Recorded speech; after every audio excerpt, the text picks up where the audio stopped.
مسنونہ میں جو آیت کی تلاوت کا شرف حاصل کیا، اللہ سبحانہ وتعالیٰ ارشاد فرماتا ہے کہ قُلْ لَا أَسْأَلُكُمْ عَلَيْهِ أَجْرًا إِلَّا الْمَوَدَّةَ فِي الْقُرْبَى، کہ محبوب آپ اپنی امت سے سوال کیجئے کہ وہ آپ کی اہل بیت اطہار سے مودت کرے، اور کیوں کرے اس کا ریزن بھی بتایا، اس کا ایک ریزن بھی بتایا۔ ایسے نہیں کہ بس رسول اللہ کے شہزادے ہیں، مولا کائنات ہیں، امام حسن ہیں، امام حسین ہیں، رسول اللہ سے ان کو نسبت ہے، آپ محبت اور مودت کریں۔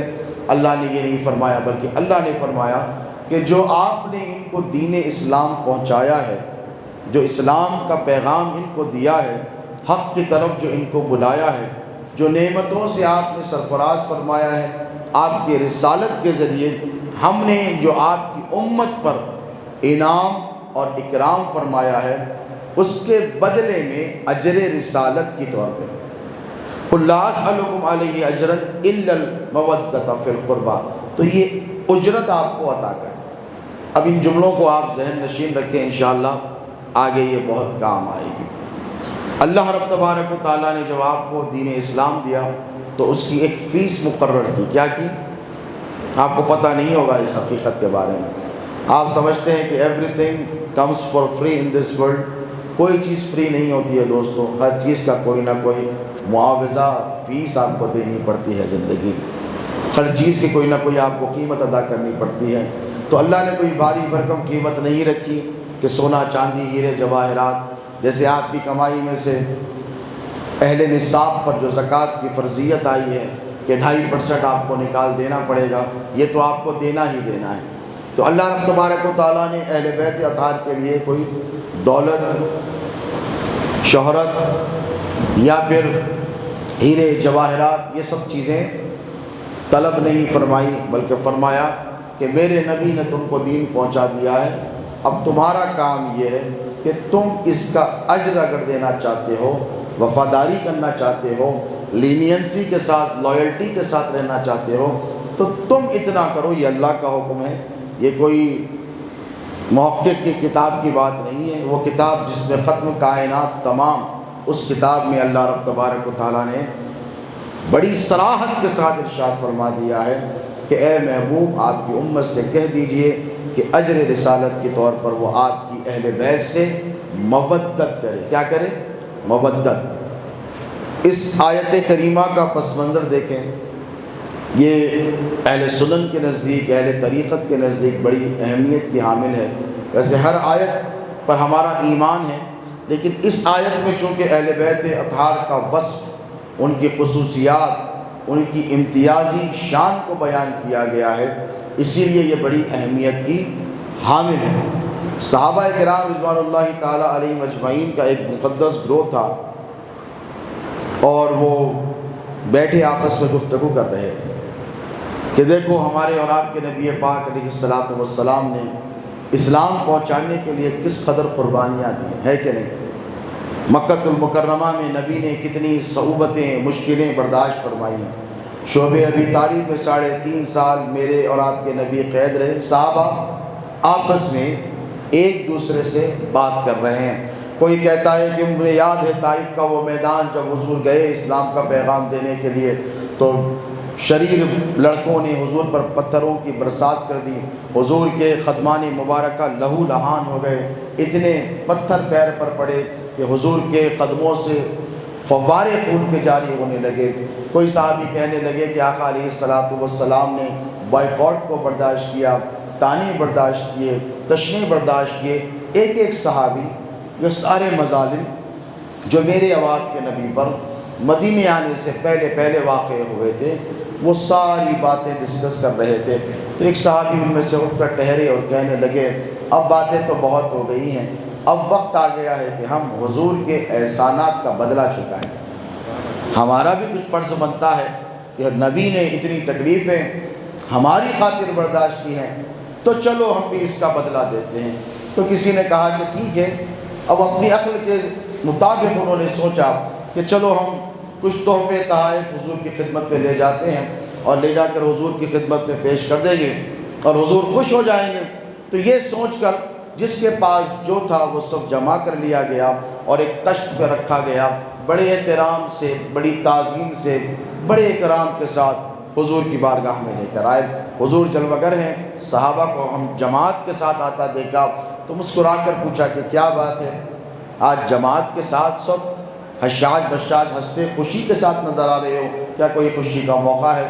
صحابہ نے ساری باتیں عرض کی جو انہوں نے محسوس کی، اور بالآخر کہا کہ یا رسول اللہ، اجر رسالت کی طور پر آپ نے جو ہم کو اسلام پہنچایا ہے، ہم یہ چاہتے ہیں کہ یہ تحفے تحائف آپ کی خدمت میں پیش کریں تاکہ آپ نے جو احسانات ہم پر کیے ہیں، امت پر کیے ہیں، اس کا کچھ احسان ادا ہو جائے۔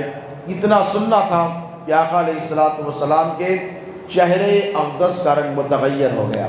دیکھیں تحفے کا قبول کرنا میرے نبی کی سنت ہے کہ نہیں؟ نبی نے بارہا ارشاد فرمایا آقا علیہ السلام نے کہ تحفے دیا کرو، تحفے لیا کرو، اسی لیے کہ اس سے محبتیں بڑھتی ہیں، مربتیں بڑھتی ہیں۔ دکھ درد بانٹنے کے لیے بہترین ذریعہ مسلمان کا دوسرے مسلمان کو تحفہ دینا ہے۔ حضور کے چہرے اقدس کا رنگ متغیر ہو گیا، یوں سمجھے کہ حضور کو جلال آ گیا، اور حضور حجرہ مقدسہ میں تشریف لے کر چلے گئے۔ صحابہ پریشان ہو گئے کہ ہم نے ایسا کون سا گناہ کر دیا کہ حضور ہم سے اس قدر ناراض ہو گئے اور ہمارے تحفے بھی قبول نہیں کیے، تحفے دھرے کے دھرے رکھے ہیں۔ حضور حجرے میں تشریف لے کر چلے گئے۔ حضور فکر مند تھے کہ امت نے میرے احسانات کا بدلہ دولت کے ذریعے دیا، یہی وہ دولت ہے جسے میں نے کب کے ترک کر دیا، کب کے میں نے ٹھوکر مار دی۔ اللہ نے کہا تھا کہ محبوب اشارہ کروں تو احد کے پہاڑ کو سونے کا بنا دوں۔ میرے نبی نے فرمایا اللہ رب تبارک و تعالیٰ نے مجھے چابیاں عطا فرمائی ہے، زمین کے جتنے خزانے ہیں وہ سارے اللہ نے میرے قدموں میں رکھ دیے ہیں۔ اللہ یوتی وانا قاسم، ارشاد فرمایا اللہ عطا کرنے والا ہے اور میں بانٹنے اور تقسیم کرنے والا ہوں۔ تو جن کے قدموں میں پہلے ہی ساری کائنات کی دولتیں پڑی ہوئی ہیں، اس آقا کریم رؤوف الرحیم کو کسی دنیا کی دولت کی حاجت نہیں، اور پھر اس کے لیے، اس عمل کے لیے جو انہوں نے اسلام پہنچایا ہے، تو یہ تو بالکل سیلف لیس تھا، یہ تو اللہ کی حکم پر تعمیل میں تھا۔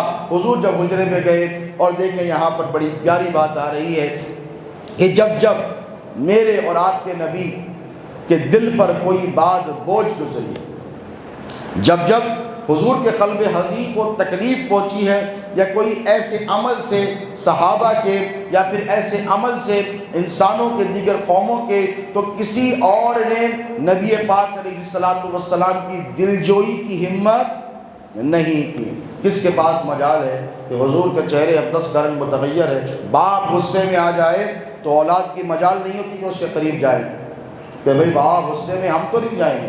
ماں کہتی ہے بیٹا جا کے سمجھا لے اس کو، باپ تیرا بڑا ناراض ہے، تو بیٹا کہتا ہے نہیں جلال میں ہے، میں نہیں جاؤں گا۔ تو ٹھیک اسی طرح حضور کو جب جلال آتا یا کسی بات پر حضور کو ناگواری محسوس ہو جاتی، تو صحابہ میں کسی کی ہمت نہیں تھی کہ حضور کی حجرہ مقدسہ تک پہنچ کر حال دریافت کرے اور پوچھے کہ یا رسول اللہ کیا ماجرا ہے، جب تک کہ حضور خود نکل کر باہر برآمد نہیں ہو جاتے، کوئی نہیں پوچھتا۔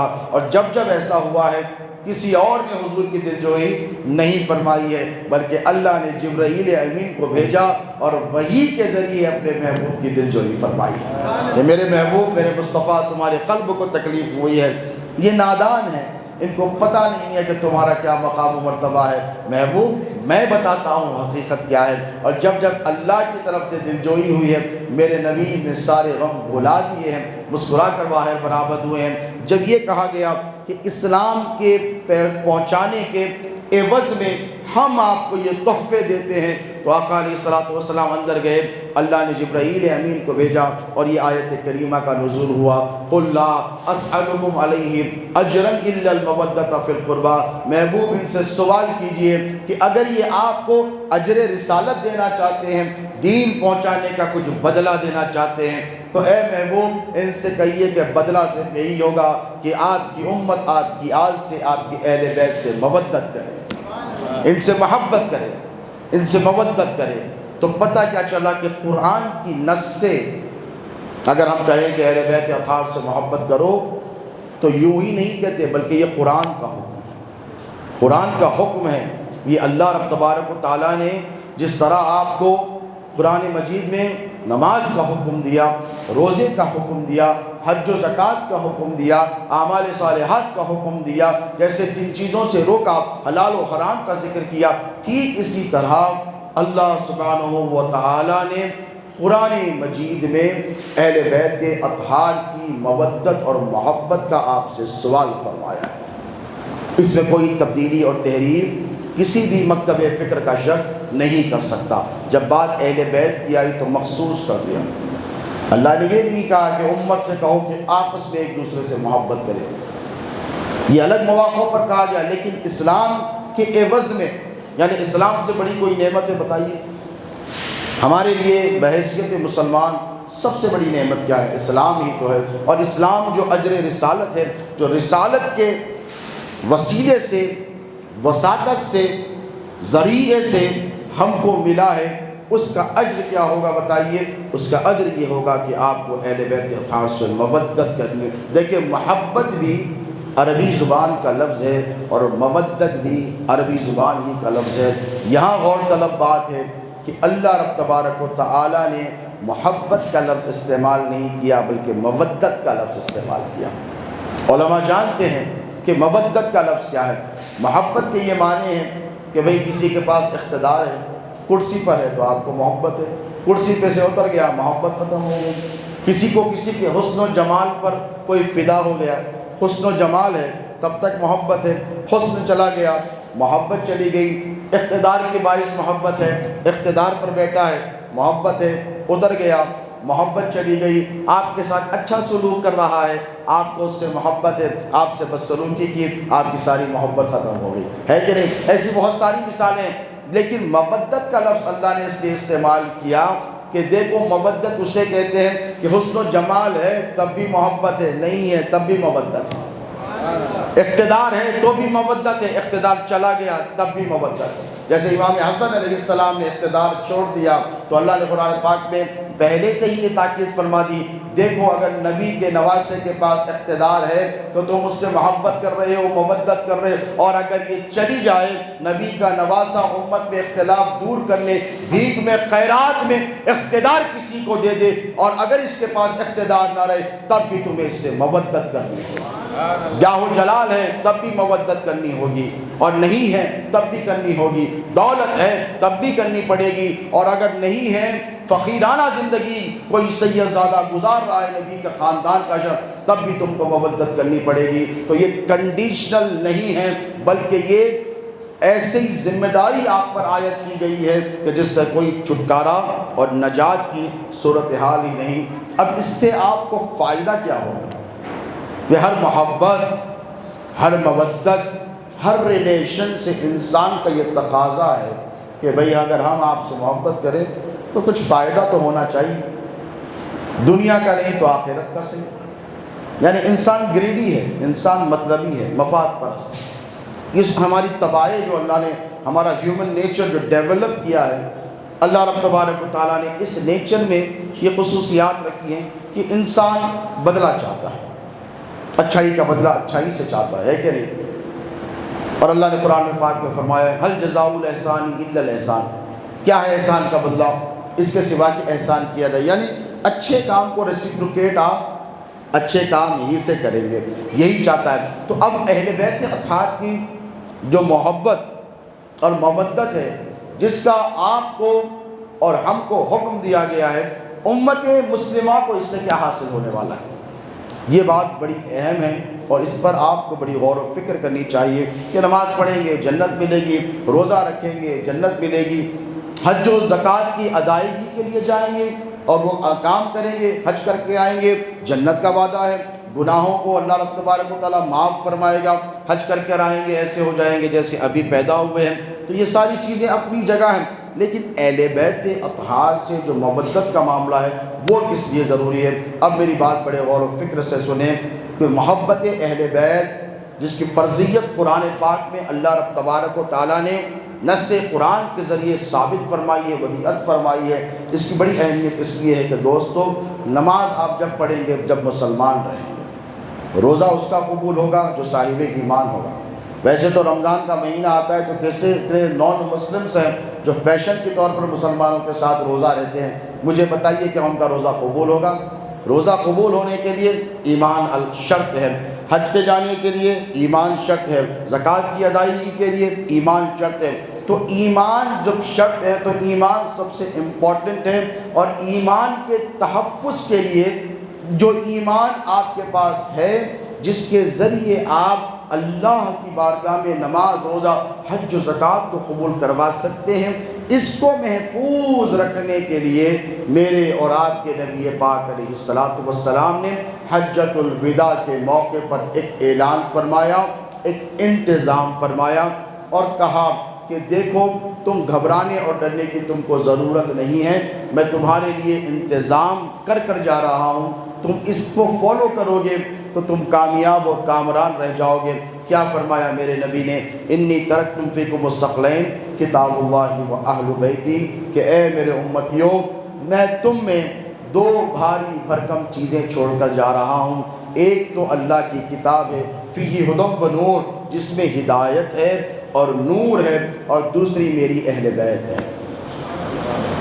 پھر فرمایا میں تم کو اللہ کا خوف دلاتا ہوں میرے اہل بیت کے بارے میں، 3 مرتبہ اذکرکم باہل بیت، 3 مرتبہ حضور نے کہا کہ میں میری اہل بیت کا تم سے سوال کرتا ہوں، کس لیے؟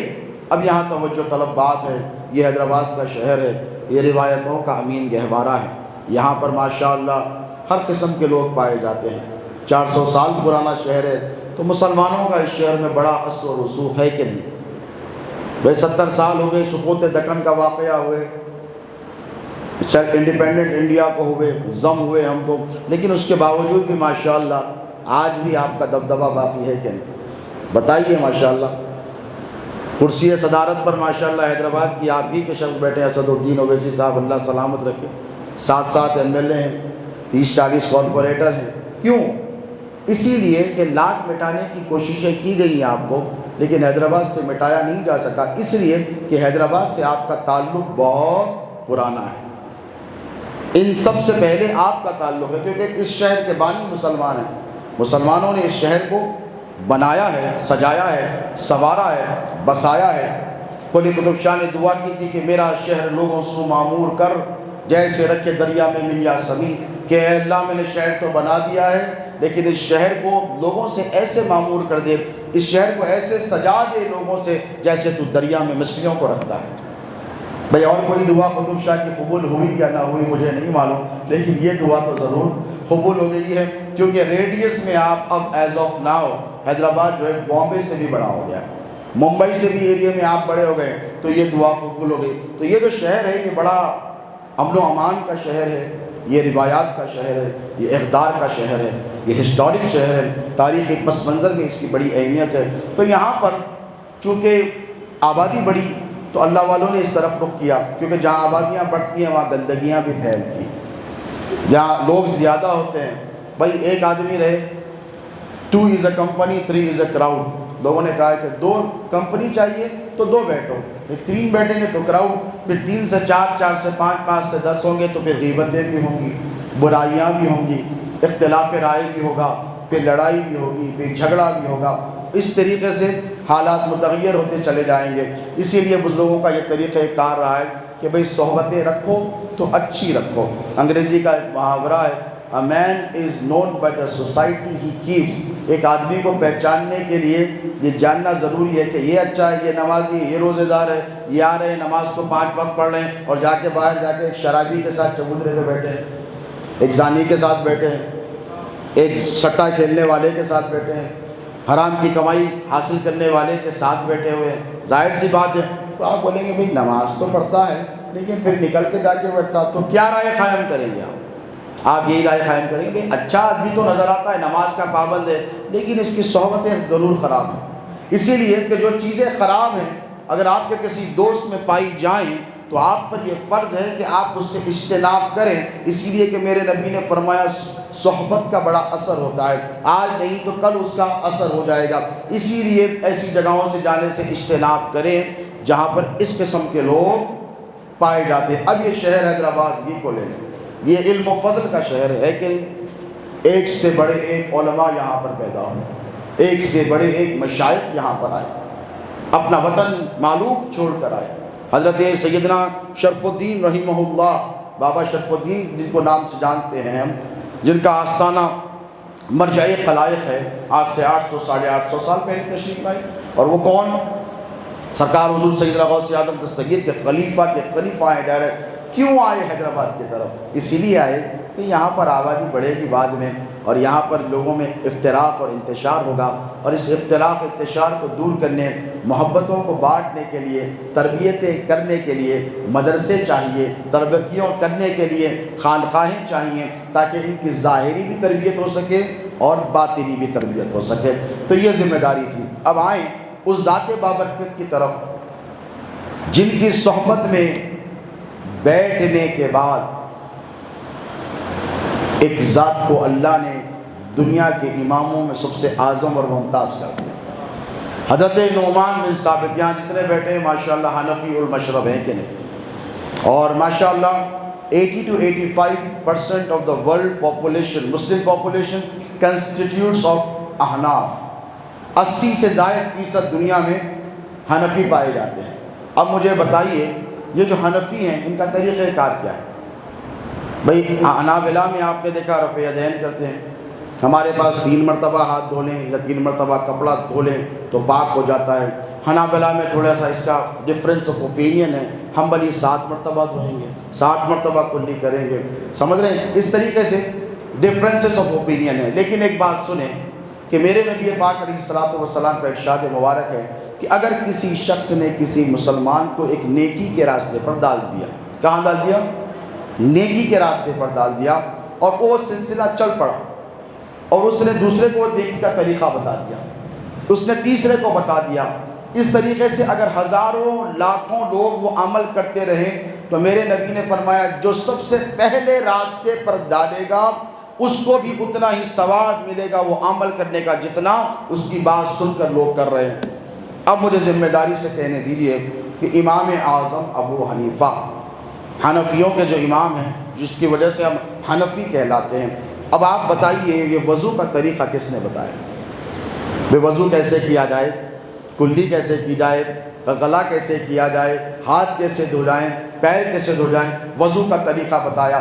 اب جس نے وضو کا طریقہ احادیث کے نچوڑ کے ذریعے آپ کو اجتہاد کے ذریعے بتایا کہ اس طریقے سے کیا جائے، تو مجھے بتائیے کہ 800 سال کا عرصہ گزرنے آیا، امام اعظم ابو حنیفہ کو 800 سال سے کروڑوں کھربوں مسلمانوں نے، سنی مسلمانوں نے، حنفی مسلمانوں نے جو وضو کیا ہے اس کے ایک ایک قطرے کا ثواب امام اعظم کو ہے کہ نہیں؟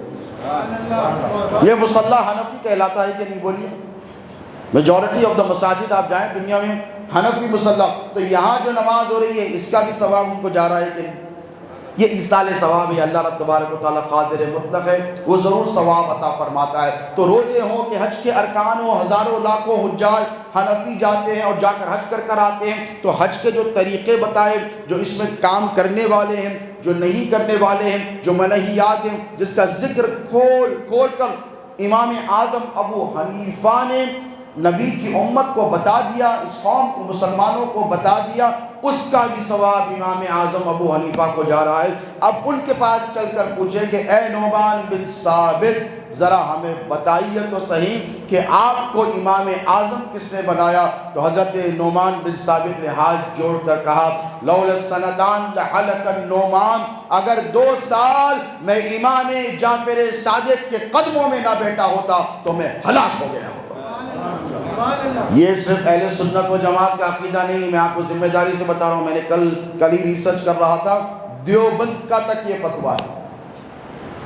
اگر آپ ہماری بات نہیں مانتے تو میں بتا رہا ہوں، اوپینین اور ڈفرینسز ہوتے ہیں، دیوبند کے علماء نے بھی یہ فتویٰ دیا کہ یہ نعمان بن ثابت حضرت سیدنا امام اعظم ابو حنیفہ کا قول ہے کہ اگر 2 سال میں امام جعفر الصادق علیہ السلام کی خدمت میں نہ بیٹھا ہوتا تو میں ہلاک ہو گیا ہوتا، میں برباد ہو گیا ہوتا۔ جو کچھ علوم مجھ کو ملے ہیں وہ خود کہتے ہیں امام اعظم ابو حنیفہ میں نے امام جعفر صادق کی خدمت میں بیٹھ کر حاصل کیے ہیں۔ امام حسین علیہ السلام کے شہزادے سیدنا امام زین العابدین ان کے شہزادے سیدنا امام باقر جنہیں باقر العلوم کہا جاتا ہے، اور ان کے شہزادے امام سیدنا جعفر صادق علیہ السلام۔ امام جعفر صادق علیہ السلام کا ساری انسانیت پر احسان ہے، صرف مسلمانوں پر نہیں۔ آپ یہ سمجھتے ہوں گے کہ صرف شریعت کے علوم امام جعفر صادق علیہ السلام نے لوگوں کو عطا کیے، تو آپ یہ غلط سمجھ رہے ہیں، اسی لیے کہ جہاں قرآن کے احکام ہیں، جہاں حدیث کے احکام ہیں، جہاں شریعت کے قوانین ہیں، یہ سارے قوانین امام جعفر صادق نے دیے ہیں۔ آپ ریسرچ کریں امام جعفر صادق کے حوالے سے، وہ جو بچے ماشاءاللہ پڑھ رہے ہیں، گریجویشن کر رہے ہیں، یعنی جن کے پاس صلاحیت ہے گوگل پر سرچ کرنے کی، وہ جا کر دیکھیں کہ امام صادق کی کیا خدمات ہیں، امام جعفر صادق کی کیا خدمات ہیں، تو آپ کو پتہ چلے گا کہ صرف شرعی قوانین یا علوم علی کے اس شہزادے نے دنیا کو نہیں بانٹے ہیں، بلکہ جتنے دنیا کے ماڈرن علوم ہیں، جتنی ماڈرن علوم جتنے پائے جاتے ہیں، یہ سائنسز ہیں، یہ سارے کے سارے علوم امام جعفر صادق نے دنیا کو عطا کی۔ جب آسمان کی طرف توجہ فرمائی نبی کے شہزادے نے امام جعفر صادق نے، اور کیوں نہ ہو بھائی، کسی مفتی صاحب کا پوترا یا بیٹا مفتی بن جائے تو اچنبے والی بات تو نہیں ہے نا۔ پھر صحبت میں نہیں ہیں، اتنے بڑے مفتی صاحب تھے، شیخ الحدیث ہیں، شیخ الفقہ ہیں، وغیرہ ہیں وغیرہ، ان کا بیٹا عالم ہو گیا، اٹس اوکے، ہو سکتا ہے، رکشہ تو نہیں چلائے گا نا بھائی، عالم کی صحبت میں نہ آئے، گھر میں پیدا ہو عالم بنے گا، پوترا عالم ہو گیا۔ اب یہ کون؟ یہ باب العلم کی اولاد ہے، جن کے صدقے ساری کائنات میں اللہ نے علم کو تقسیم فرمایا ہے۔ حضرت عبداللہ ابن مسعود فرماتے ہیں مولا علی کے علم کے حوالے سے کہ اللہ نے علم کے 10 حصے رکھے، کتنے؟ اور یہ حضرت عبداللہ ابن مسعود صحابہ کرام میں بہت ممتاز ہیں، اسی لیے کہ جتنے فقہاء کرام ہیں، یعنی اسلامک جورسپروڈنس ہے، جتنوں نے فقہ حاصل کی ہے نا، عبداللہ ابن مسعود سے سب کا حاصل کر۔ امام بخاری ہو کہ امام مسلم ہو کہ امام ترمذی ہو، یہ جو حدیث کے ائمہ حدیث ہیں، یہ ساروں نے یہ سارے فیوز انہی سے حاصل فرمائے۔ وہ کہتے ہیں کہ میں نے خود میرے نبی سے سنا ہے، مصطفیٰ نے ارشاد فرمایا، آقا پاک فرماتے ہیں کہ اللہ نے علم کے 10 حصے کیے اور 10 میں سے 9 علی کو دے دیے، 10 میں سے 9 علی کو دیے، ایک ساری امت میں تقسیم کیے، اور اس ایک میں بھی میرا علی برابر کا شریک ہے۔ یہ سیدنا علی المرتضیٰ کے علم کا مقام ہے۔ اب چلیں ان کی طرف، تفسیر جانتے ہیں قرآن کی آپ لوگ؟ ڈیٹیل ڈسکرپشن آف دی آیت جسے تفسیر کہتے ہیں۔ تفسیر دنیا میں سب سے پہلے کرنے والی ذات کی بارگاہ میں چل کر اہل بیت اطہار کا مقام پوچھیں۔ حضرت سیدنا عبداللہ ابن عباس جنہیں سید المفسرین کہا جاتا ہے، جو حضور کے چچا زاد بھائی ہیں، ان کا کام کیا تھا پتہ ہے آپ کو؟ روزانہ رات میں پانی کا پیالہ لے کر حضور کی خدمت میں ٹھہرے رہتے۔ نوجوان تھے، حضور جب تہجد کے لیے اٹھتے تو طہارت کے لیے پانی پیش کرتے، وضو کے لیے پانی پیش کرتے، اور جو حضور پانی وضو فرماتے تشت میں جمع کرتے، وہ پانی پی لیتے۔ یہ محبت، حضور یہ عمل بہت دنوں تک دیکھتے رہے۔ اس کے بعد ارشاد فرمایا، اے عبداللہ، اللہ تجھے تفقہ عطا فرمائے گا، یعنی تجھے فقہ کا ماہر بنائے گا، تجھ پر علوم کھول دے گا۔ تو وہ سید المفسرین ہوئے، انہوں نے خود ارشاد فرمایا ہے مولا علی کے علم کے حوالے سے کہ ارشاد فرماتے ہیں کہ اللہ کے علم کے سامنے پیغمبروں کا علم، دیکھیں کتنا بیوٹیفل انالائسس ہے کہ اللہ کے علم کے سامنے پیغمبروں کا علم بالکل ایسے جیسے 7 سمندروں کے سامنے ایک قطرہ پانی۔ obvious بات ہے، اللہ ہی نے علم عطا فرمایا، اور پیغمبر کے علم کے سامنے تمام امت کا علم ایسے جیسے 7 سمندر کے سامنے ایک قطرہ۔ پھر بیچ میں ایک بات ارشاد فرمایا کہ اللہ کے علم کے سامنے نبی کا علم ایسے جیسے 7 سمندر کے سامنے ایک قطرہ، اور نبی کے علم کے سامنے پھر ارشاد فرمایا نبی کے علم کے سامنے علی کا علم ایسا جیسے 7 سمندروں کے سامنے ایک قطرہ۔ اس کے بعد ارشاد فرمایا کہ پھر علی کے علم کے سامنے کیا فرمایا؟ مولا علی کے علم کے سامنے تمام امت کا علم ایسے جیسے 7 سمندروں کے سامنے ایک قطرہ پانی۔ یہ موازنہ اب ان کے پڑپوتے سیدنا امام جعفر صادق کے پاس اگر علم نہ ہوگا تو پھر کس کے پاس ہوگا؟ آسمانوں کی طرف توجہ فرمائی تو ایسٹرونومی کے جو اصول ہیں وہ سارے امام جعفر صادق نے مرتب فرمائے ہیں۔ دنیا کو ایسٹرونومی یعنی چاند ستاروں کی یہ جو گردش ہے، اس کی جو نالج تو سب سے پہلے دنیا کو جو بھیک میں عطا کی ہے وہ امام جعفر صادق نے کی ہے۔ اگر اہل سنت و جماعت ان کو یاد کر کر ان کے لیے ایصال ثواب کی محفلیں رکھتے ہیں یا ان کی نیاز و فاتحہ کا اہتمام کر کر ان کے لیے ایصالیات کو تازہ کرتے ہیں، تو اس کے پیچھے مقصد ہے دوستو وہ یہ کہ ہم ہماری جو گزری ہوئی حالت تھی کہ آپ دنیا میں سب سے سپریم تھے، آپ دنیا میں سب سے زیادہ تعلیم یافتہ تھے، آپ وہ تھے جنہوں نے سائنس کے اصول کو انوینٹ کیا تھا، ڈسکور کیا تھا، تو ہم امام جعفر صادق کا ذکر کر کر ہماری نوجوان نسل کو بتانا چاہتے ہیں کہ تم نے تاریخ کو فراموش کر دیا ہے، آؤ امام جعفر صادق کی بارگاہ میں چلو، تمہیں پتہ چلے گا کہ مسلمانوں نے کیا کیا ہے۔ آج یہود اور نصارہ سے متاثر ہونے والی مسلمان قوم امام جعفر صادق کی طرف دیکھیں کہ جتنے علوم ظاہری ہیں، جتنے سائنٹیفک علوم ہیں دنیا میں ذمہ داری سے کہہ رہا ہوں یہ سارے علوم امام جعفر صادق نے دنیا کو عطا کیے ہیں۔ ایسٹرونومی کے اصول امام جعفر صادق نے عطا کیے ہیں، کیمسٹری کے اصول امام جعفر صادق نے عطا کیے ہیں، بائیولوجی کے اصول امام جعفر صادق نے عطا کیے ہیں، فزکس کے سارے اصول امام جعفر صادق علیہ السلام نے عطا کیے ہیں، اور سرجری کے سارے اصول جو دنیا آپریشنز اور سرجریز کرتی ہے ہیومن باڈی کے حوالے سے، یہ ساری تفصیلات امام جعفر صادق نے آج سے کم و بیش 1200-1300 سال پہلے اپنے نانا کی امت کے حوالے کیے۔ یہ ان کی خدمات ہیں، مگر مسئلہ یہ کہ امت خانوں میں بٹ کر رہ گئی۔ ہم بولتے ہیں کہ امام جعفر صادق کی نیاز کا اہتمام کرو، یہ کہتے ہیں نہیں اس تاریخ کو مت کیجئے، فلاں تاریخ کو کیجئے۔ میں نے کہا کیوں؟ آپ کے باپ کی تاریخ ہے، ہم کیوں نہ کریں اس تاریخ کو؟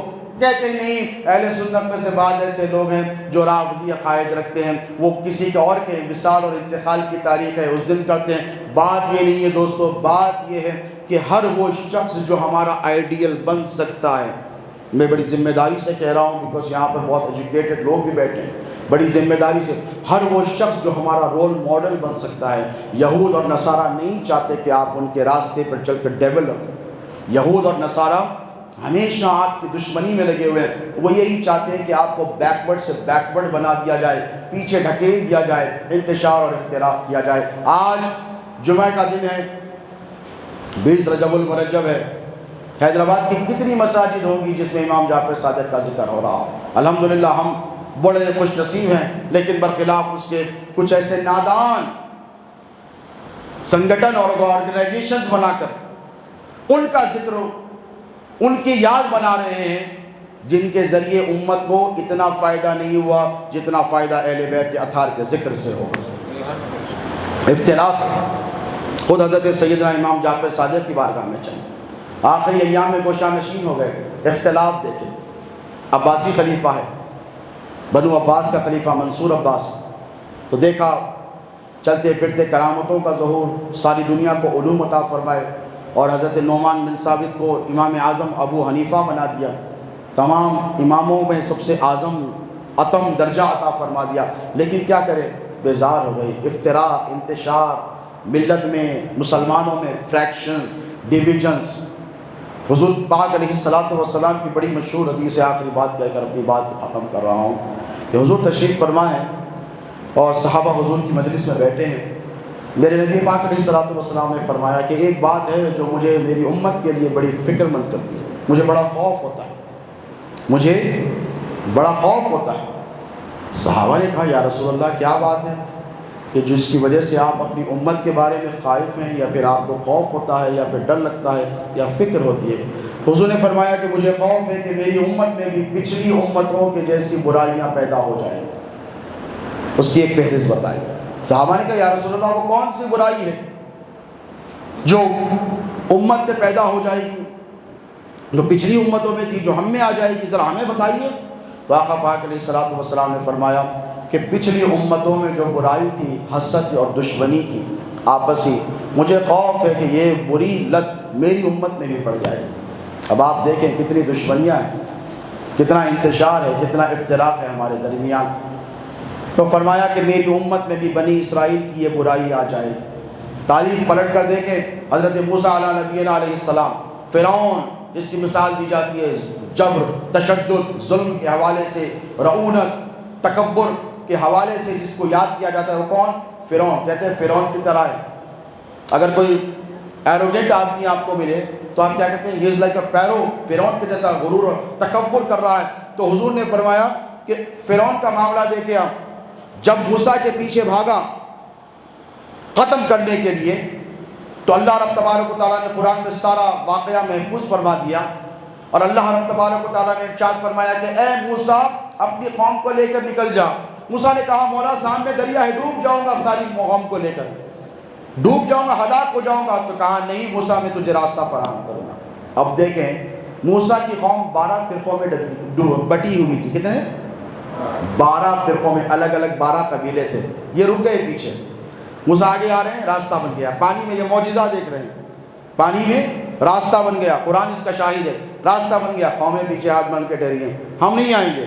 تو کہا کیوں نہیں آؤ گے؟ پیچھے فرعون آ رہا ہے، مار دے گا، ہلاک کر دے گا۔ نہیں موسیٰ ہم نہیں آئیں گے۔ کیوں نہیں آؤ گے؟ تو کہا راستہ ایک ہے اور ہم 12 قبیلے ہیں، ہم ان کے راستے سے نہیں جائیں گے، ہمیں الگ راستہ چاہیے۔ اتنی دشمنی، اللہ اکبر، اتنی دشمنی، آپس میں اختلاف۔ موسیٰ کو حیرت ہوئی کہ اتنی مصیبت کی گھڑی میں بھی ان کا یہ ماننا ہے کہ میں ان کے قبیلوں کے لیے 12 راستے بناؤں۔ پھر بات وہی ختم نہیں ہوئی، پیاس لگی شدت کی سفر کے دوران، پیچھے فرعون کی فوجیں لاکھوں کی تعداد میں پڑی ہے موسیٰ اور ان کی امت کو ہلاک کرنے کے لیے۔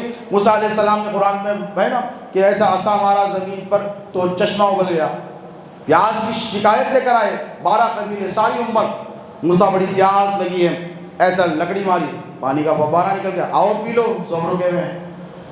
موسیٰ نے کیا بات ہے؟ تو کہا ہم 12 قبیلے ہیں، الگ الگ چشمے چاہیے، ہم ان کے چشمے سے نہیں پئیں گے، ہم شیئر نہیں کریں گے۔ اللہ اکبر، یہ برائی جو موسیٰ علیہ السلام کی امت میں تھی آج امت مصطفی میں نظر آ رہی۔ بات صرف ڈفرینسز آف اوپینینس کی نہیں ہے دوستو، بات انتشار افتراق کی۔ مسلمان خانوں میں بٹ کر کٹ رہے ہیں، برباد ہو رہے ہیں، لیکن اتحاد کی کوئی بات نہیں کرتا۔ کسی کو کچھ پڑی ہے، افضلیت کا کوئی مسئلہ لے کر کہنے لگا یہ صحابی افضل ہے، یہ صحابی افضل ہے۔ میں نے کہا یہ کوئی وقت ہے اس قسم کی باتیں کرنے کا، یہ انتشار اور اختلاف برپا کرنے کا؟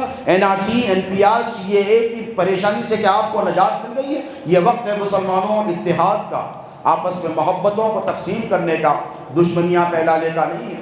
امام جعفر صادق علیہ السلام کے آخری ایام یاد کرو، نبی کا وہ شہزادہ حجرہ مبارکہ میں اپنے آپ کو بند کر لیا، کسی سے نہیں ملتے، لوگ بے چین ہیں، جن کی زبان سے کلمات سن کر لوگ علم کی کتابیں مرتب کیا کرتے تھے۔ علم کا ایسا آفتاب اس نے خود کو حجرے میں بند کر لیا، کسی سے نہیں مل رہے۔ کیوں؟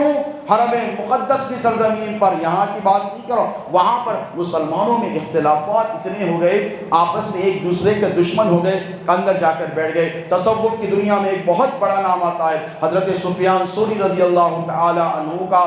وہ بے چین بے قرار ہوئے، کہنے لگے میں امام جعفر صادق سے ملنا چاہتا ہوں۔ لوگوں نے کہا امام نے طے کر لیا ہے، اب وہ کسی سے ملاقات نہیں کریں۔ کہنے لگے کہ میرے نبی کی امت کا نقصان ہو رہا ہے، وہ علم بانٹا کرتے تھے، وہ علم بانٹا کرتے تھے، اب امت کا نقصان ہو رہا ہے، مجھے جا کر ان سے ریکویسٹ کرنے دو۔ اندر آئے، بڑی مشکل کے بعد بیٹھے تو حضرت امام جعفر نے پوچھا بتاؤ کیسے آنا ہوا؟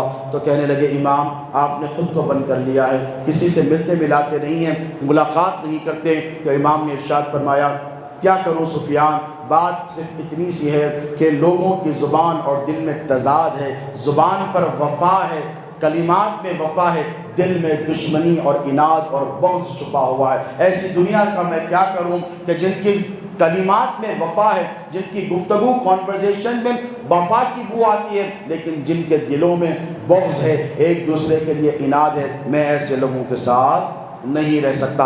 اسی لیے میں نے تنہائی میں اپنا ایک گوشہ تیار کر لیا ہے اور گوشہ تنہائی میں چلا گیا ہوں۔ تو دیکھیں دوستو، اس وقت میں جب خیر القرون جو زمانے بتائے جاتے ہیں، سب سے بہترین the best of the times with the times of the prophet and the companions of the prophet and of the اہل البیت، وہ دور میں دیکھیں آپ ایسے معاملات درپیش ہوئے ہیں تو ہم تو بہت خرابی کی طرف جا رہے ہیں، تنزل کی طرف جا رہے ہیں، نیچائی کی طرف جا رہے ہیں۔ ضرورت اس بات کی ہے کہ ہم اتحاد اور اتفاق، محبتوں کا ثبوت دیں، اور جو پیغام اہل بیت اطہار کا ہے اسے عام کریں، اور امام جعفر صادق علیہ السلام کی نیاز کا ڈٹائی کے ساتھ اہتمام کریں۔ اس لیے کہ اگر آپ فاتحہ خوانی نہیں کرنا چاہتے ہیں، it's all right, it's not a compulsion, ضروری نہیں کہ کھیر پوری ہی بنائیں، مگر ہر مسلمان کم سے کم اپنے سنہرے ماضی کو یاد تو کر سکتا ہے۔